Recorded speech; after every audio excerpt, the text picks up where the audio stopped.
जय हिंद दोस्तों, सभी को इंतजार था। आखिर 4 तारीख कल खत्म हो गई। क्या रेल रोको आंदोलन में जो हमें आश्वासन दिया था महामहिम पंजाब के राज्यपाल बनवारी लाल पुरोहित ने, वो क्या पूरा किया है? इसके ऊपर क्या है ताजा अपडेट? हाँ जी दोस्तों, सबसे पहले ये तस्वीर है, देखिए, और ये है पंजाब सूबे के राज्यपाल महामहिम बनवारी लाल पुरोहित और पीएम यानी माननीय प्रधानमंत्री जी से कल इनकी मुलाकात हुई है। ये पीएमओ के ट्वीट के ऊपर है, कोई पुराना नहीं है। इसके लिए मैं आपको इसका लिंक भी दिखाऊंगा। और जब ये मुलाकात हुई है, मुलाकात जैसा उन्होंने कहा था कि मैं 4 तारीख को जो आप हमें ज्ञापन सौंप रहे हो, मैं आपकी मांगे, ओआरओपी की विसंगतियों की मांगे, आपकी तकलीफ को समझता हूं और माननीय प्रधानमंत्री जी को अवगत कराऊंगा। और जैसा कि मैं अभी एक कपिल फौजी का वीडियो आपको दिखा रहा हूं, उन्होंने इस बात की पुष्टि की थी कि माननीय प्रधानमंत्री जी कल माननीय प्रधानमंत्री जी से महामहिम राज्यपाल जी कल मिले हैं। माननीय राज्यपाल ने 4 तारीख का समय दिया था, 4 दिसंबर का, कि मैं आपकी मांगों के लेके मैं दिल्ली जाऊंगा और माननीय प्रधानमंत्री से बात करूंगा। तो कल माननीय राज्यपाल बनवारी लाल पुरोहित जी ने माननीय प्रधानमंत्री से मुलाकात करी है जवानों के मुद्दों को लेके। और इसका वैसे हरियाणा पंजाब के अखबारों में फर्स्ट पेज पे ये चीजें आई हुई हैं। और अंदर क्या बात हुई है, ये बात अभी निकल के नहीं आई। ये बात के लिए कि राज्यपाल ऑफिस में क्या इसका रिस्पांस मिलेगा, इसके लिए एसपी घोषाल साहब हैं, जो सबका सैनिक संघर्ष कमेटी के आप देखते हैं बड़े प्रधान हैं, और इनसे फिर हमने बात किया। तो जैसे एसपी घोषाल साहब से हमारी बात सुन सकते हो, जो कि मैंने उन्होंने कहा है कि हाँ जी मुलाकात हुई है, बातें हुई हैं। उन्होंने आपका जिक्र किया था कि राज्यपाल साहब की कल माननीय प्रधानमंत्री से उनकी भेंट हुई है और घोषाल साहब राज्यपाल कार्यालय से लगातार संपर्क में। हाँ जी, हाँ जी। तो मैं बोला साहब से लेते हैं, क्योंकि कल से काफी लोग हमें भी बोल रहे हैं कि 4 तारीख हो गई, राज्यपाल साहब का कोई जवाब आया नहीं, जवाब तो उन्होंने बोला था कि मैं 4 को जाऊंगा, पर्सनली मेमोरेंडम भेजता हूँ आपका और बात भी करूंगा। बहुत अच्छी बात है। और उसके बाद फॉलो अप मीटिंग भी बुलाऊंगा, तो अभी फॉलो अप मीटिंग के लिए लेते हैं टाइम समा। सही बात है, लेकिन कल मिले हैं इतना तो उनका पीएमओ के प्रधानमंत्री हाँ। महोदय के कार्यालय के ट्वीट के ऊपर अभी मैंने अंदर देखा। क्या बात हुई है वो तो सही नहीं ना, सही बात है। मतलब बाहर नहीं, गई। बात तो रखी है सामने, वो तो दिख रहा है, वो तो रखी होगी जब कोई इतना बड़ा हाँ, हाँ जी, हाँ जी। कमिटमेंट करता है तो हाँ जी, हाँ रखने जी। में क्या लगता है। बिल्कुल, बिल्कुल। बात तो बिल्कुल हुई है। और सर ये वो मीटिंग जो पंजाब डीजीपी, एडीजीपी और ਮੇਨ ਜਿਹੜੇ ਪੰਜਾਬ ਦੀ ਗਵਰਨਮੈਂਟ ਦੇ ਵੱਲੇ ਉਹਨਾਂ ਉਹ ਵੀ ਵਿੱਚ ਹੀਗੇ, शामिल हीगे। हाँ हाँ, उस दिन थे, उसका वीडियो आज मैं हाँ दोपहर में डाल रहा हूँ उसको। तो इन्हें अभी जैसे ही मिलती है अपॉइंटमेंट, जहाँ अगला हम क्या प्रोग्राम लिखते हैं वो बताएंगे। हाँ हाँ, लेकिन फर्स्ट चीज है उन्होंने प्रॉमिस किया, वो गए अभी मुलाकात हमारे हुई। को वो इंतजार वैसे तो प्रोग्राम हमने सब कर लिया, मिथ लिया, पर अभी हमने डिक्लेयर नहीं कर किया जब तक उनसे दोबारा हमारे को फीडबैक नहीं मिल जाती। बहुत अच्छी बात है। कोई राजनीतिक मंच नहीं है, ये सैनिकों ना का मंच है और सैनिक जैसा राजनीतिक मंच हो जाता है ना, पहले ही तो पहले आज से धरना टूट जाना टूट था। जाता। बहुत अच्छी बात, बहुत जबरदस्त आपने बात कही। ये थे हम राजनीति करते तो हम यहाँ इतने 1 साल होने वाली हम बैठे नहीं। हाँ, सवाल है कि बीजेपी ਦੀ ਸਰਕਾਰ ਆਏ, ਕਾਂਗਰਸ ਦੀ ਆਏ, ਜਿਹਦੀ ਮਰਜ਼ੀ ਆਏ, ਅਸੀਂ ਤੇ ਆਪਣੇ संवैधानिक तरीके ਨਾਲ मांग रहे हैं। अब जब कांग्रेस सरकार थी तब कौन सा हम नहीं करते थे, तब करते थे, बिल्कुल सही, है ना। बिल्कुल। और जो भी अपडेट है अपने जो आपके पीछे है, आपको उम्मीद लगा है क्या चल हम रहा है, अभी वो जानकारी देना। अपॉइंटमेंट के लिए मेल करेंगे राज्यपाल को, फिर उसके बाद देखते हैं, जो पर्सनली भी जो उस दिन जिन्होंने मीटिंग करवाया था उनसे बात करेंगे। सर हमारे फॉलो अप मीटिंग करवाओ। सर अब बातों का क्या जवाब मिला है उसके लिए इंतजार हमें मीटिंग का, क्या हमारी मीटिंग तय होगी, इसके लिए हमने पूरी प्लानिंग करा ली है। और इन्होंने सारी बात, साहब से मेरी बात हुई कि हमारा कोई राजनीतिक मंच नहीं, न किसी से विद्वेष है, हम तो चाहते हैं हमारे साथ आके काम करो मिलके। हम कोई काम नहीं कर रहे, हमारा तो सिर्फ ओआरओपी है जो सभी बात कर रहे हैं, एमएसपी हम सभी बात कर रहे हैं, डिसेबिलिटी पेंशन का भेदभाव उसकी भी हम बात कर रहे हैं। और हम लगातार 1 साल से लगभग होने वाला है हम बैठे इसके ऊपर प्रयासरत हैं। यदि हम राजनीति करते तो ये संगठन ये इस तरीके से संगठित नहीं होता।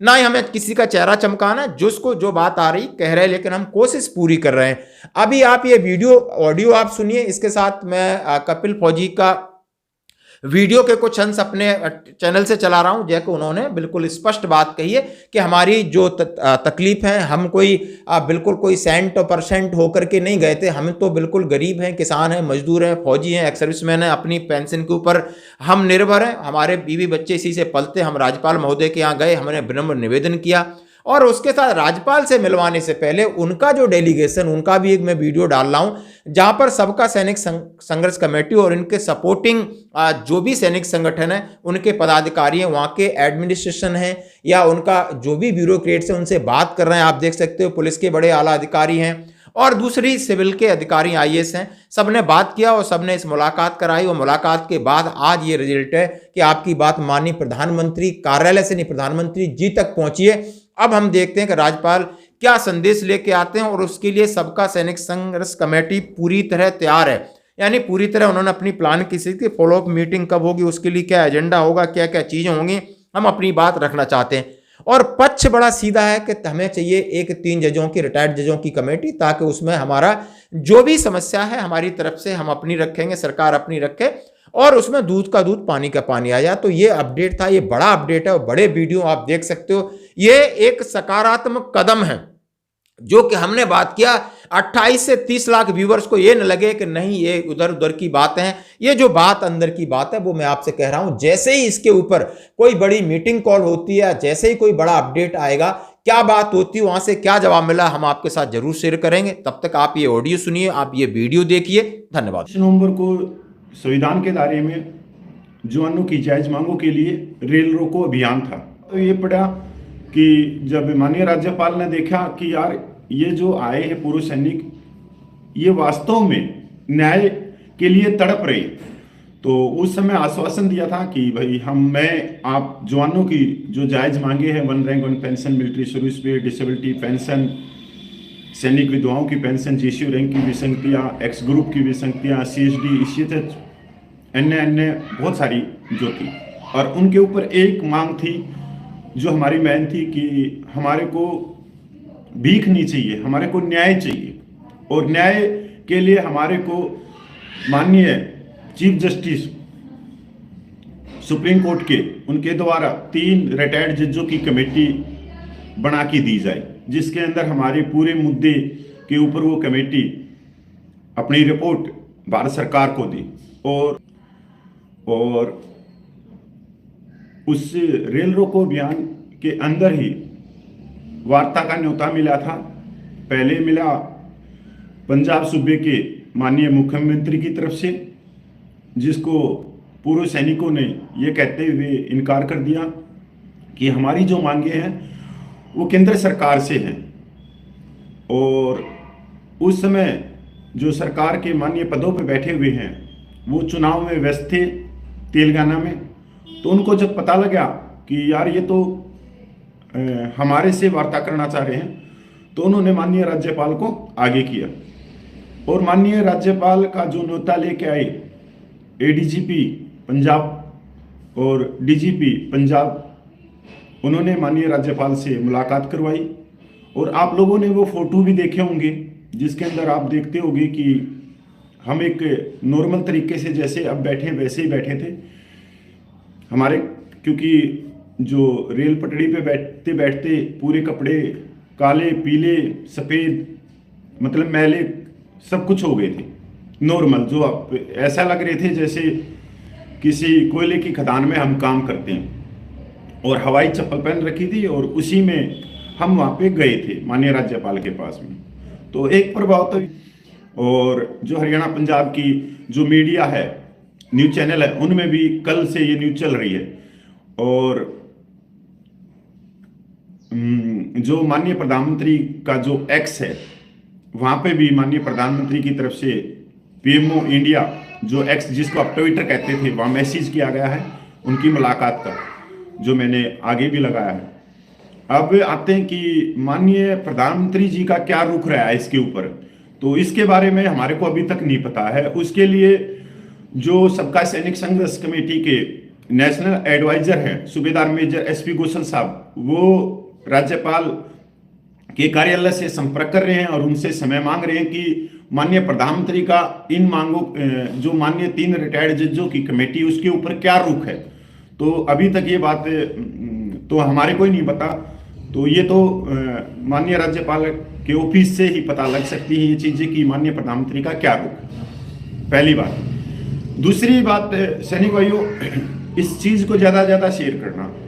सैनिक भाइयों देखो, संघर्ष है, लंबा भी चलना है, और आप एक खुशी का पल हो सकता है कि जो जवान जो जंतर मंतर पे 10 महीने से बैठे हैं वो गैर राजनीतिक है, अराजनीतिक, वो सिर्फ जवानों के मान और सम्मान के लिए बैठे। सर्दी में बैठे थे, गर्मी आई, बारिश आई, फिर सर्दी आई, बीमार हुए, फिर आगे चले, खाने पीने का कोई प्रबंध नहीं है, लैट्रिन बाथरूम की कोई सुविधा नहीं है, उनका भी परिवार है। 28 लाख पूर्व सैनिकों के मान सम्मान स्वाभिमान के लिए वो आगे चल रहे हैं। बहुत सारे भाइयों ने पैर खींचने की कोशिश करी, सरकार के इशारे पे इस धरने को तोड़ने की कोशिश की। बहुत सारे हमारे सम्मानित सैनिकों ने जो जवानों की मांग है उनका गला घोटा। एक विशेष राजनीतिक पार्टी के कार्यालय में जाके उन्होंने एक सांसद सीट, कुछ विधायकों की सीट, हरियाणा, दिल्ली और उत्तर प्रदेश, सारी मांगों को उनके आगे तोड़ दिया। और इस धरने को तोड़ने के लिए बहुत बड़ी एक उन्होंने षड्यंत्र भी रचा। मैं षड्यंत्र तो नहीं कह सकता, उनकी एक कोई ना कोई ऐसी रणनीति थी। फिर भी आप लोगों के प्यार से, आशीर्वाद से, क्योंकि सच को आप दबा सकते हो, सच को आप काट नहीं सकते, तो वो सैनिक फिर लगे रहे। और आज आपने खुद देखा कि इतने बड़े लेवल में पहली बार 75 सालों में जवानों की मांग माननीय राज्यपाल प्रधानमंत्री के पास लेके जा रहा है। तो ये एक तपस्या ही थी 10 महीनों की, और ये तपस्या मैं कहूँगा कि ये 14.5 सालों की थी। जो सूबेदार प्रकट साहब जैसे इंसान है, जो 95 साल के हैं, नायक हरपाल है, नलिन तलवार है, एसपी गोसल साहब है, हजारों सैनिक है जिन्होंने साथ दिया, कंधे से कंधा मिला के दिया, कि वो ना थके, ना डरे, ना बैठे और चलते रहे। तो ये आज जो कुछ है इसको एक छोटी सी अपने हौसले के लिए, मनोबल के लिए, इसको एक छोटी सी जीत हम कह सकते हैं, पर अभी जीत नहीं हुई है। अभी हमारे को रफ्तार बढ़ानी पड़ेगी और इससे हमारा हौसला बढ़ेगा, क्योंकि हम किसी राजनीतिक पार्टी के साथ नहीं जुड़े हुए, ना ही किसी राजनीतिक पार्टी के समर्थन हम करते हैं और ना ही किसी की आलोचना करते हैं। आलोचना करते हैं हम जो केंद्र में बैठे हैं उनकी, और वो भी संवैधानिक शब्दों से, और वो हमारा हक है। तो आपने देखा होगा 10 महीने में कभी किसी माननीय पद पे बैठे हुए का बिल्कुल भी नाम नहीं लिया गया किसी भी तरह से। लेकिन तो यही है कि आप खड़े हुइए, और ये बहुत बड़ी है। आप इसको सोच रहे हो कि घर में बैठ के कि ठीक है यार, जो मिल रहा है वो ठीक है, क्या पता ये जो मिल रहा है वो बंद हो जाए। तो फिर हमेशा संघर्ष है। जीवन भी एक संघर्ष ही है। जब पैदा होते हैं और जब तक हम शांत नहीं होते, भगवान के चरणों में नहीं जाता, तो पूरी जिंदगी एक संघर्ष ही है। ये आपके पैसों के लिए ये नहीं है, ये संघर्ष ये आत्मसम्मान के लिए। आत्मसम्मान बहुत बड़ी चीज होती है, बहुत सुप्रिय होता है। उसके आगे धन दौलत, बड़ी बड़ी गाड़ियां, कोट टाई सब फीके हो जाते हैं। आत्मसम्मान जब आगे आता है, उस आत्मसम्मान के लिए और आने वाली पीढ़ियों के लिए आप न्याय दिलाने के इस संघर्ष में भागीदार बने, और चलिए आगे होकर चलते हैं। क्योंकि आप देखते होंगे कि कल जैसे मैं उत्तर पश्चिम एक फौजियों का गांव है, डकोली गांव, वैसे मैं शामली बहुत सारे सैनिक भाइयों के पास में गया। बहुत सारे सैनिक भाई घर पे नहीं मिले, या उनसे घर पे बैठने के बाद में बात हुई कि कपिल भाई तो आप घर पे आए हुए हो, पहले बताना था, मैं रिश्तेदारी में आ गया। और मैं सर मैं पहले भी आ सकता था 25 नवंबर से पहले, पर उस समय आप सोचते कि नहीं कि हमारी कोई लालसा है या हमारा कोई लोभ है, लालच है, इसलिए आप लोगों की दर दर हम आए हुए हैं। या तो हमारी कोई लोभ लालच नहीं है। 25 नवंबर से पहले मेरा फर्ज भी नहीं बनता था कि कहीं उनके दिमाग में कुछ और आए। अब मेरा फर्ज बनता है, तो क्योंकि अब उन्होंने खुद ही बोल दिया कि हमने सच्चाई बिल्कुल नजदीक से देख ली इन 2-3 महीने में कि सच कहाँ है, झूठ कहाँ है। और मैं इसके लिए सॉरी भी कहता हूँ, माफी मांगता हूँ कि कुछ समय के लिए हम भटक गए थे और आज फिर हमारी आंखें खुली, क्योंकि आप लोग लंबे समय से चल रहे हैं तो हम हर व्यक्ति को नहीं जानते। हम जो भी व्यक्ति बोलता है तो हम उसी को सच जान लेते हैं, पर आप लोग इतने सालों से लगे हुए तो आपको एक एक व्यक्ति का पता है कि कौन क्या है। तो कुछ भाई तो ऐसे हैं जो जैसे सुबह सुबह होती है तो मुर्गा बाग देता है, तो बहुत सारे हमारे जो पूर्व सैनिक हैं जो बौखलाहट है उनकी या मानसिक रूप से जो बीमार हैं, वो सुबह सुबह मेरे नाम की बाग देते हैं, कपिल फौजी के नाम की, और सुबह सुबह ही मेरे को कुछ ना कुछ उल्टा सुल्टा लिख के हर एक उसमें डालेंगे और शाम होते होते बाग देनी शुरू कर देंगे। कल ऐसे ही एक उत्तर पश्चिम से एक भाई ने लिख दिया कि डकोली तो मेरा गांव है, मैं यहीं पे हूँ और मेरे पास में तो नहीं आए। भाई डकोली तो फौजियों का गांव है, उसमें तो पता नहीं 1000 सैनिक हैं या 2000 सैनिक हैं, कपिल फौजी कैसे जा सकता है। मेरा जो कर्तव्य था, मेरा जो पिलाना ब्लॉक के प्रधान है उनके पास में जाने का कर्तव्य था, डकोली गांव में खड़े होके वहाँ पे उस मिट्टी को, क्योंकि संघर्ष में कहीं ना कहीं डकोली गांव का बहुत बड़ा मेन हाथ है और उत्तर पश्चिम के गौरव सैनिकों का भी बहुत बड़ा हाथ है 20 फरवरी से लेके और आज तक। अब तो अपने आप ही आ रहे हैं। कल मेरे पास में अलीगढ़ से फोन आया था कि हम खाना लेके आना चाह रहे। मैं सर आप लेके आइए पर 5-7 व्यक्ति का ही खाना लेके आइए, ज्यादा खाना नहीं लेके आना, 5-7 व्यक्ति का, क्योंकि और भी आ जाता है तो मैं वहाँ पे 25-30 व्यक्ति रहते हैं पूरे दिन इसी में, तो ज्यादा खाना भी नहीं लेके आना जिससे हमारे को कोई और हो। और सैनिक भाइयों 10 महीने में आप ये लगा लो पूर्व सैनिकों के 28 लाख पूर्व सैनिकों के करोड़ों रुपया खर्च हो चुका है इस आंदोलन में, करोड़ों रुपया। अगर हम कश्मीर से लेकर कन्याकुमारी तक बात करें, केरला, तमिलनाडु, मणिपुर से लेकर जैसलमेर तक बात करें, बहुत सारी रैलियां हुई हैं, बहुत सारा ट्रेनों में आना जाना, पता नहीं क्या से क्या है। और रेल रोकों में भी आप लोगों को मालूम है कि खुद सरकार ने बताया था कितने करोड़ का क्या था उस समय, पर वो बहुत ही संवैधानिक था। और इस वीडियो को भाई ज़्यादा ज़्यादा शेयर करना, बस यही बात थी कि चलेंगे, अगर आप साथ दोगे तो चलेंगे, अगर आप साथ ही नहीं दोगे तो जो चल रहे हैं वो भी बैठ जाएंगे। और इसके दोषी वो व्यक्ति ने जो जंतर मंत्र में बैठे हैं, इसका दोषी सूबेदार प्रगट साहब नहीं है, वो तो चल रहा है यार, इंसान 14.5 साल से चल रहा है, पर हम उसको क्यों रोके। अगर हम उसका साथ नहीं दे सकते सूबेदार प्रगट साहब का, तो हमारा कर्तव्य नहीं है यार कि भाई हम प्रगट साहब के लाते खींचे, नहीं यार। वो 94 साल का है तो कुछ ना कुछ प्रभु ने सोच समझ के उनके अंदर जी डाला हुआ है शरीर के अंदर, कि उनका जी आज भी सांस ले रहा है और हर सांस में उसका जी एक न्याय की पुकार कर रहा है। और किसके लिए कर रहा है? 28 लाख पूर्व सैनिकों के लिए।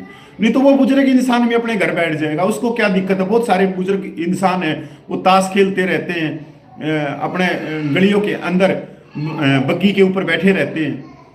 तो उस सैनिक को भी देखो कि वो ये सैनिक कहाँ थे, कहाँ चल रहा है प्रगट साहब। तो हम साथ नहीं दे सकते, तो लात खींचने का भी भाई मैं तो मानता नहीं कि किसी की लात खींचनी चाहिए। और आप लात किसकी खींच रहे हो?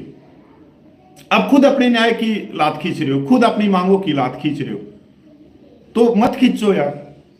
हो सकता है हमारे अंदर शोकमी होंगी, कड़वे बोलने की, गालियां देने की, हो सकता है, मैं मानता हूं इस चीज को, पर उसमें भी कोई हमारा स्वार्थ नहीं। किसी भाई को अगर हम बोलते भी हैं तो भाई उस भाई ने कोई हमारी जमीन पे कब्जा नहीं कर रखा, ना ही मैंने उनकी पे कर रखा। पर एक ऐसा लगता है ना, जब कोई जंतर मंतर के धरने के खिलाफ बोलता है, वो जंतर मंतर का धरना नहीं है, वो 28 लाख पूर्व सैनिकों का न्याय का धरना, उस न्याय के खिलाफ बोलता है, तो थोड़ा सा आते हैं शब्द, उबाल सा आता है कि यार ऐसा क्यों, ये हमारे ही तो भाई हैं। और जो भाई बैठे हैं, जो कोई केरला से, कोई जम्मू से आके, कोई पंजाब से आके, कोई उत्तर प्रदेश से आके, वो जो भाई बैठे हैं, वो उन्होंने क्या बुरा कर दिया, उन्होंने क्या बुरा कर दिया, और वो क्या ले रहे हैं आप लोगों से? भूखे हैं बेचारे, अपने परिवार को छोड़ के बैठे हैं। तो मैं तो नहीं मानता ये नैतिकता होती है किसी इंसान की, कोई आदमी उसके खिलाफ बोलता है। अगर कोई आदमी बोलता है तो या तो वो मानसिक रूप से बीमार है, या वो स्वार्थी है, लालची है, या किसी राजनीतिक पार्टी का वो अंधभगत है। तो उनको वैसा ही जवाब दो जैसा वो लिख रहे, तो इसमें कोई गलत नहीं है। क्योंकि मैं फिर धन्यवाद करता हूं। आज हरियाणा में हूँ, लेट उठा हूँ तो निकलना है।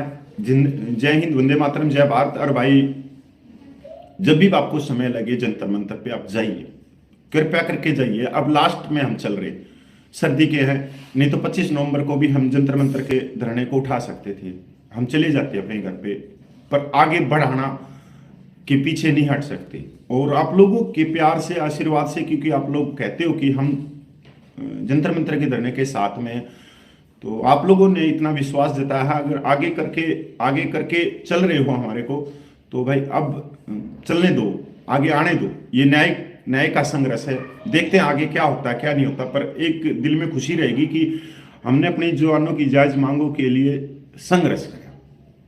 2023 में संघर्ष शुरू किया, 2024 में ये एक इतिहास के पन्नों में रहेगा। क्यों ना हम इसी इतिहास के भागीदार बने, और बनिए आप इतिहास के भागीदार। जय हिंद, वंदे मातरम। भाई बच्चे भी तैयार हैं देखने के लिए।